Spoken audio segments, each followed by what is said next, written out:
दिखावे की चाहत और समाज में एक झूठी शान बनाए रखने का जो दबाव होता है, वो एक आम इंसान को कितनी गहरी खाई में धकेल सकता है। मतलब क्या एक छोटी सी ख्वाहिश किसी की पूरी जिंदगी, उसके परिवार, रिश्ते, यहाँ तक कि उसका जो आत्मसम्मान है, सब कुछ तबाह कर सकती है। आज हम इन्हीं सवालों के जवाब ढूंढने वाले हैं, और वो भी मुंशी प्रेमचंद के क्लासिक उपन्यास गबन के पन्नों में। हमारे पास इस उपन्यास का एक सार है, और हमारा मकसद सिर्फ कहानी दोहराना नहीं है। हम रमानाथ और जल्पा की कहानी के जरिए ये समझने की कोशिश करेंगे कि भौतिक सुखों की चाह, सामाजिक दबाव और झूठी प्रतिष्ठा की वो होड़ जो 100 साल पहले थी, आज भी हमारे समाज में कैसे जिंदा है। बिल्कुल।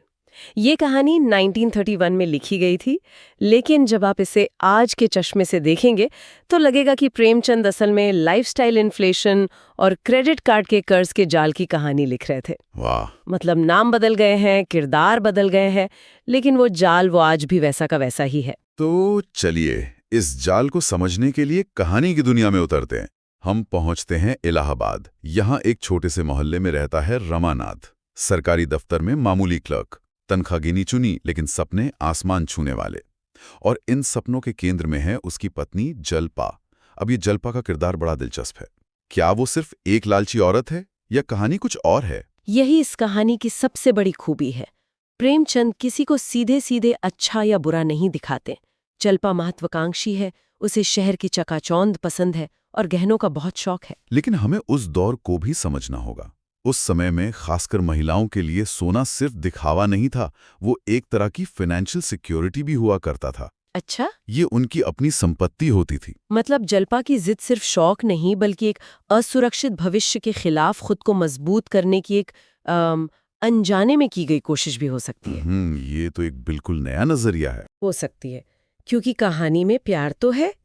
रमानाथ जल्पा से बहुत प्यार करता है और उसकी हर ख्वाहिश पूरी करना चाहता है, लेकिन यहीं से उनके रिश्ते का पहला संघर्ष शुरू होता है। उनकी इच्छाओं और उनकी सीमित आमदनी के बीच एक बहुत बड़ी खाई है, और रमानाथ उस खाई को भरने के लिए पहला गलत कदम उठाता है। और वो पहला कदम क्या था? सुनने में तो बहुत मामूली लगता है ना, एक साड़ी। हाँ, एक साड़ी। जल्पा एक सुंदर साड़ी देखकर उसे खरीदने की जिद करती है। रमानाथ की जेब खाली है, लेकिन वो नहीं कह पाता। वो मोहल्ले के साहूकार देवी दीन से उधार लेकर वो साड़ी खरीदता है। अब देखिए, ये कोई बड़ा अपराध नहीं है, लेकिन प्रेमचंद यही दिखाते हैं कि कोई भी इंसान एक रात में अपराधी नहीं बनता। ये हजारों छोटे छोटे समझौतों की एक फिसलन भरी ढलान है। वो साड़ी सिर्फ कपड़े का टुकड़ा नहीं थी, वो रमानाथ के ज़मीर पर लगा पहला दाग थी।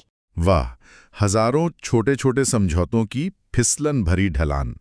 और ये ढलान और भी तेज हो जाती है जब उस पे बाहर से दबाव पड़ता है।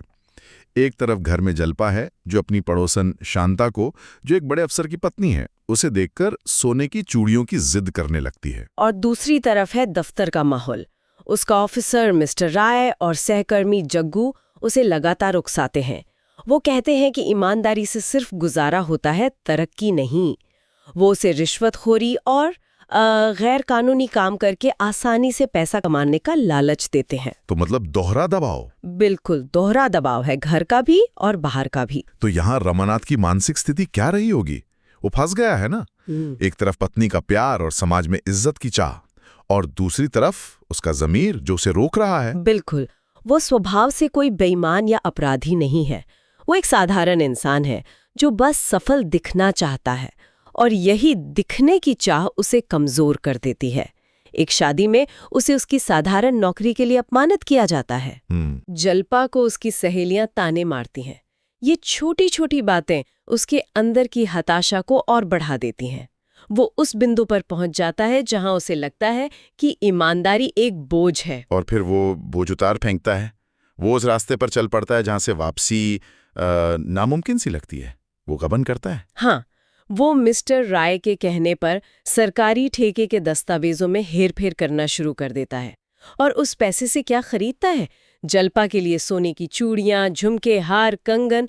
वो एक के बाद एक गहने खरीदने के लिए भ्रष्टाचार के दलदल में धंसता चला जाता है। और अपने इस झूठ को छुपाने के लिए वो जल्पा से कहता है कि ये सारा पैसा उसने दफ्तर में ओवरटाइम करके कमाया है। तो अब रमानाथ और जल्पा दोनों इस झूठ के सहारे जी रहे हैं। लेकिन जो गहने खुशी के लिए लाए गए थे, क्या वो वाकई खुशी दे रहे थे? यही कहानी का सबसे बड़ा व्यंग्य है। जिन गहनों को खुशी और सम्मान का प्रतीक होना चाहिए था, वही अब रमानाथ के लिए डर, बेचैनी और अपराध बोध का सबसे बड़ा कारण बन जाते हैं। अच्छा। उसका स्वभाव पूरी तरह बदल जाता है। वो चुप रहने लगता है, डरा हुआ, हर वक्त तनाव में।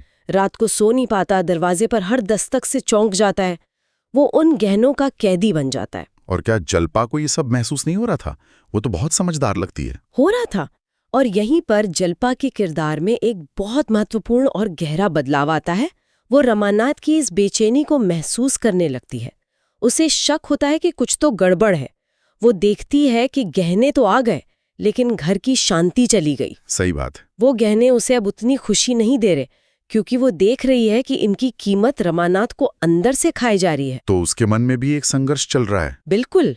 कहानी में एक बहुत ही मार्मिक मोड़ आता है जब वो रमानाथ से कहती है, अगर ये गहने तुम्हारी परेशानी का कारण है तो मैं इन्हें बेच दूंगी। ये तो बहुत बड़ी बात है। ये एक छोटा सा वाक्य है, लेकिन ये दिखाता है कि उसके अंदर बदलाव की शुरुआत हो चुकी है। उसकी प्राथमिकताएं बदल रही हैं। उसे अब गहनों से ज्यादा रमानाथ की मानसिक शांति की चिंता होने लगी है। वो उस सामाजिक दबाव से ऊपर उठ रही है जिसने उसे इस रास्ते पर धकेला था। लेकिन कहते हैं ना, अब पछताए होत क्या जब चिड़िया चुग गई खेत। तब तक शायद बहुत देर हो चुकी होती है। बहुत देर। रमानाथ के दफ्तर में जिस ठेके में उसने हेरफेर किया था, उसके खातों की जांच शुरू हो जाती है। मिस्टर राय और जग्गू जैसे चालाक लोग खुद को बचाने के लिए सारा इल्जाम रमानाथ पर डाल देते हैं। मतलब उसे फंसा दिया। हाँ, और उसे नौकरी से निकाल दिया जाता है। और तब सच का सामना होता है।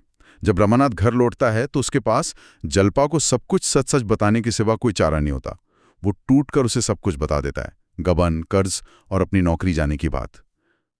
वो क्षण कैसा रहा होगा? वो इस कहानी का सबसे शक्तिशाली क्षण है और जल्पा की प्रतिक्रिया देखने लायक है। वो रमानाथ को दोष नहीं देती, उसे छोड़कर नहीं जाती। इसके बजाय वो इस पूरी बर्बादी में अपनी जिम्मेदारी स्वीकार करती है। वो कहती है, ये सब मेरी गलती है। मैंने ही तुम पर इतना दबाव डाला कि तुम इस गलत रास्ते पर चले गए। ये पश्चाताप और प्रायश्चित का एक बहुत गहरा पल है। यहाँ जल्पा का किरदार रमानाथ से कहीं ज्यादा मजबूत नजर आता है। वो सिर्फ मानती नहीं है बल्कि उस गलती को सुधारने की कोशिश भी करती है। हाँ, और ये उसकी सबसे बड़ी ताकत है। वो अपने सारे गहने, वो चूड़ियाँ, वो हार, वो कंगन, जिनके लिए ये सारी तबाही हुई, सब कुछ ले जाकर बाजार में बेच देती है ताकि देवी दीन का कर्ज चुकाया जा सके। बिल्कुल। और ये सिर्फ गहने बेचना नहीं है, यह उन झूठे सामाजिक मूल्यों, उस दिखावे की संस्कृति को ठुकराने का प्रतीक है जिन्होंने उनकी जिंदगी बर्बाद कर दी थी। वो एक तरह से अपनी आजादी खरीद रही है। तो कहानी का अंत कैसे होता है? क्या उन्हें अपनी गलतियों का एहसास एक नई शुरुआत का मौका देता है? अंत बहुत यथार्थवादी और मार्मिक है।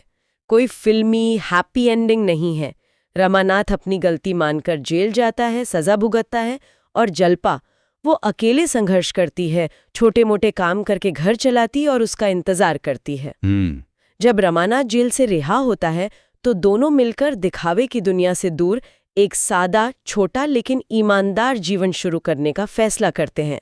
उन्होंने बहुत बड़ी कीमत चुकाकर सच्ची खुशी का मतलब सीखा था। तो अगर हम इस पूरी चर्चा को समेटें तो गबन सिर्फ एक व्यक्ति के भ्रष्टाचार की कहानी नहीं है।